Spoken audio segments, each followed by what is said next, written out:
I recently started this program called Optimize Coach, though I've been in the Optimize ecosystem for several years now. And what's interesting to me is that the main teacher, Brian Johnson, he's drawing from a combination of modern wisdom and ancient wisdom. And on the modern wisdom side, we are so in alignment. We're reading the same books, we're drawing from the same teachers, but on the ancient wisdom side, we are diametrically opposed. Here I am, I'm an Orthodox rabbi, I live in Jerusalem, I spend my day doing Talmud study, I'm an author of biblical fiction books. I'm so immersed in the Jewish ancient wisdom. Brian, on the other hand, is very immersed in Greek ancient wisdom and that of the Stoics. And the reason why that's somewhat challenging to me, and challenging in a good way, is that the ancient Jews looked with tremendous skepticism at the ancient Greeks. And there's all kinds of things about how you shouldn't study Greek wisdom, you should stay away from it. In fact, the period of Greek rule over Israel is referred to as the exile of darkness. That's how much the Jews were really feared and shied away from the Greeks. So it's interesting for me now to be in a program where we're learning so much of the Greek wisdom that up till now I've really kind of avoided. But how can we kind of reconcile these two things? And because it's not like every Jew stayed away from the Greeks. It's not like it's completely forbidden. In fact, one of our greatest sages, someone I've learned a tremendous amount from, Rambam, Maimonides, was a huge student of Aristotle.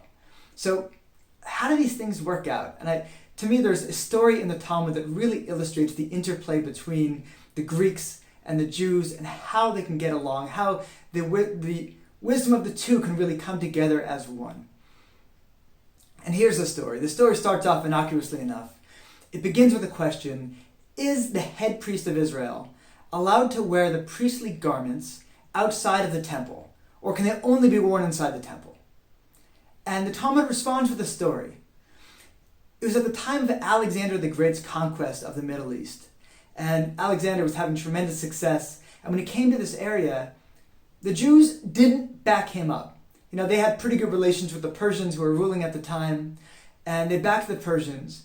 And the Samaritans, who were kind of second-class citizens in Israel at the time, decided to back Alexander, like he was their ticket. If he won and they backed the winning party, then maybe things would flip over and they would be put in charge of Israel. So they backed Alexander.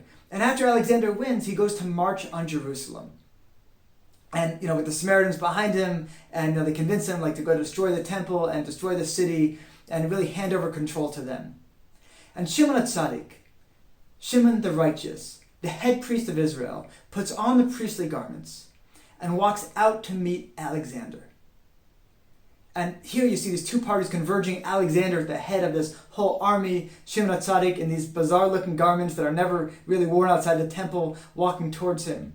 And they say when the two meet, when Alexander sees Shimon HaTzadik, he gets off his horse and bows down before Shimon HaTzadik.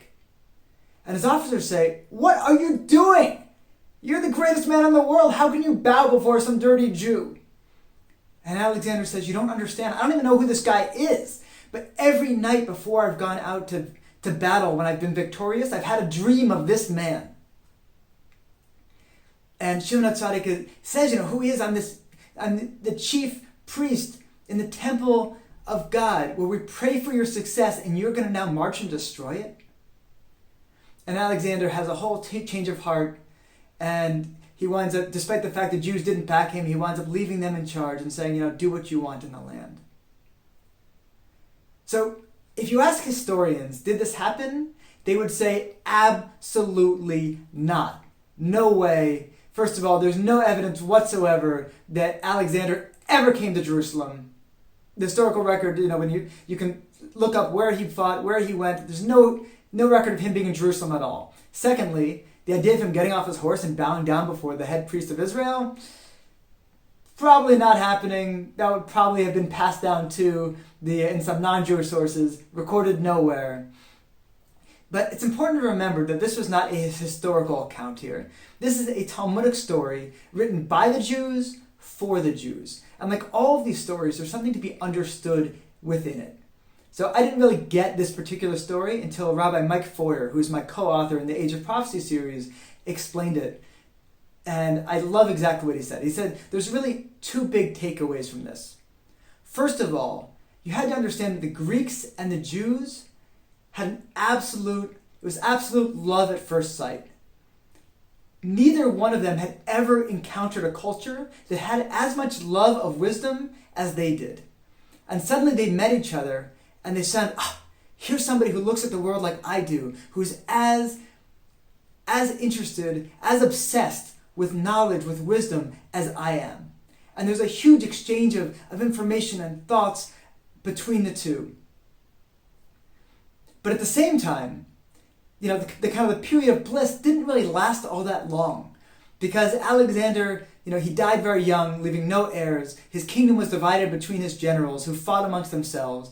And suddenly there was this kind of very heavy, oppressive rulership over the Jews. And they tried to weaken the Jews by instituting all of these different policies, saying, if it's illegal to study the Torah, punishable by death. It was illegal to circumcise your children, punishable by death. They brought idols into the temple of God.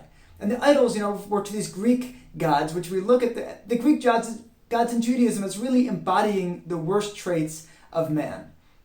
Gods that were based upon the exact same limitations that people had, only greater. And so we have stories of Greek gods seducing women and Greek gods, partying and getting drunk and doing all this horrible stuff that is really, it's not kind of the lofty image of divinity that we have in Judaism. And so what is this story really telling us?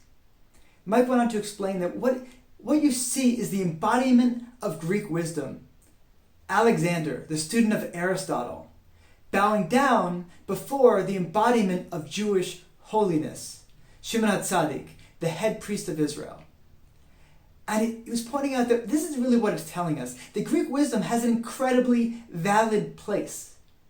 In fact, wisdom as a whole is something we cherish incredibly. But wisdom can be used for good, or it can be used for bad. It can be used for holy purposes, or it can be used for unholy purposes. And if you're going to use your wisdom to manipulate others, to seduce others, to bring people down, then that wisdom, it's got no place in our tradition. We want nothing to do with it. And that's what we talk about when we say those who study Greek wisdom, it's something horrible, it has no place in Judaism whatsoever. But wisdom can also be used for the purpose of holiness. As long as the embodiment of Greek wisdom is bowing down before the embodiment of holiness, as long as wisdom is playing second fiddle to holiness, is being used to make ourselves greater, to optimize ourselves, to reach higher, to do more good in the world, to serve, then wisdom is a blessed thing and a beautiful thing. And so for me, it's really exciting to actually be starting to crack open this whole area of wisdom that I've really never gone into.